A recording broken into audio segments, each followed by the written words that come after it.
Week 3 of the WCL Fantasy Football Forecast keeps on rolling as I look at a matchup between two of the three remaining undefeated teams in the league.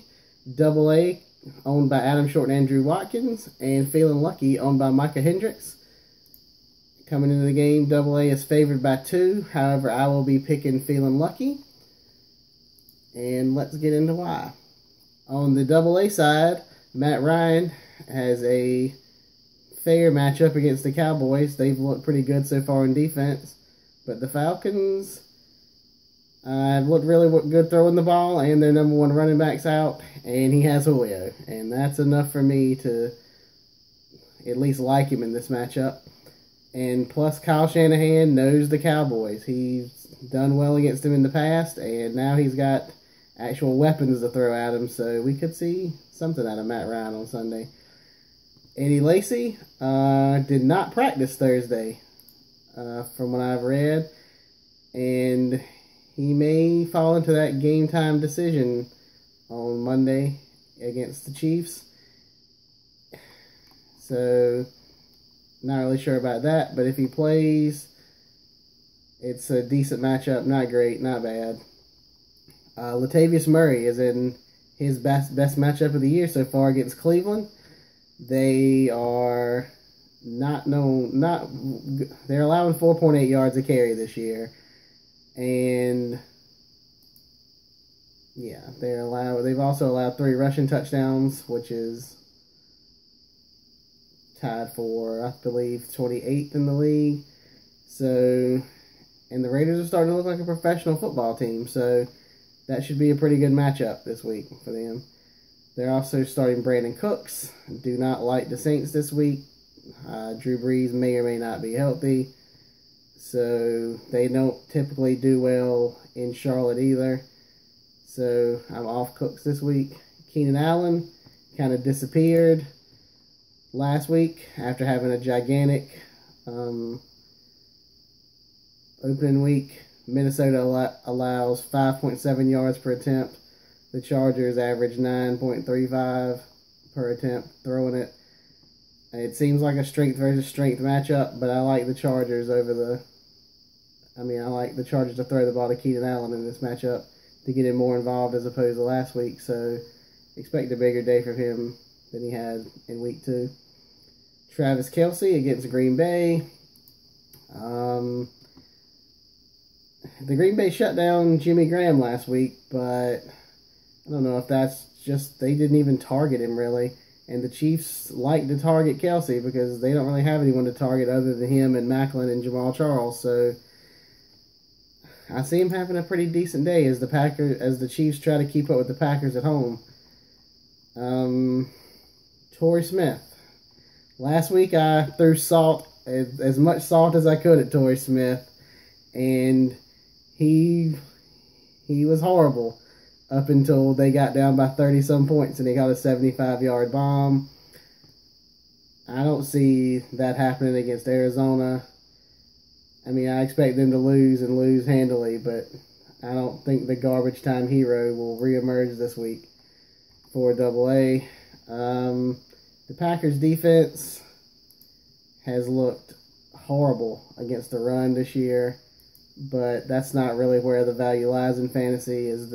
But the thing is, Alex Smith, he's known for not giving the other team the ball, although he did last week. And he will take sacks, though, so it's always possible that they could get their points there. And Adam Vinatieri has missed a field goal in each game so far, which is very shocking. And I'm not really sure how much he's going to be needed against Tennessee, but he could kick a few extra points, that's for sure, because the Colts typically dominate these AFC South matchups. On the other side for Feelin Lucky, he currently has Marcus Mariota at quarterback. He also has Drew Brees on the roster.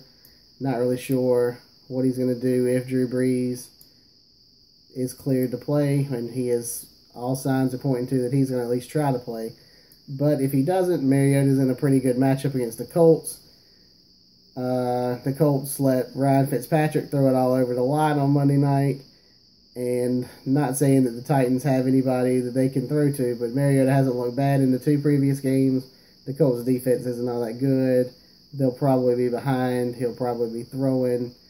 It's a pretty decent fantasy matchup. He's starting to mirror Abdullah. I hate this matchup. I can't hate it anymore. Denver is looking stout, and the Lions don't look like they even care about running the ball. They throw the ball 73% of the plays they run. So I don't really see too much upside unless he can catch some screens or something like that. He's also starting Ronnie Hillman. He's trying to get in, be an early adopter on the Ronnie Hillman taking C.J. Anderson's spot. If for some reason C.J. Anderson gets hurt or is yanked, I do like Ronnie Hillman in this game. Detroit has given up 150 yards rushing a game and allowed 4 touchdowns so far. So if Ronnie Hillman gets to play more than C.J. Anderson, it's a pretty good spot. Terrence Williams versus the Falcons. The Falcons are allowing teams to throw on them.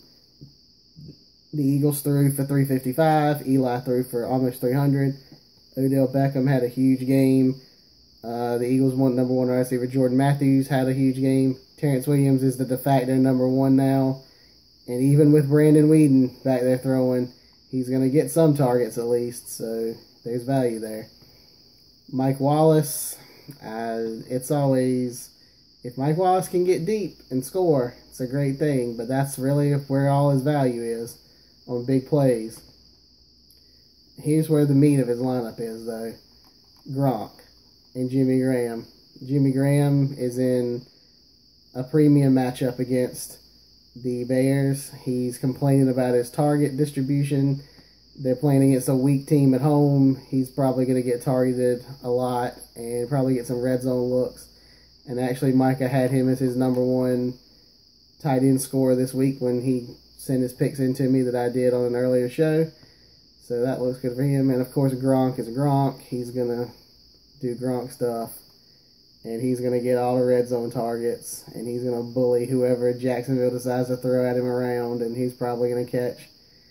I mean, if he doesn't catch a touchdown, I'll be definitely surprised. Mason Crosby against Kansas City. The Packers always score a bunch of points. If Kansas City can stop him a couple of times in the red zone, that's good for Crosby. And he has the Jets defense against the Eagles, who were his number 1 scoring defense of the week too. So he likes a lot of people that are on his own team. The Jets have created 10 turnovers so far in 2 games.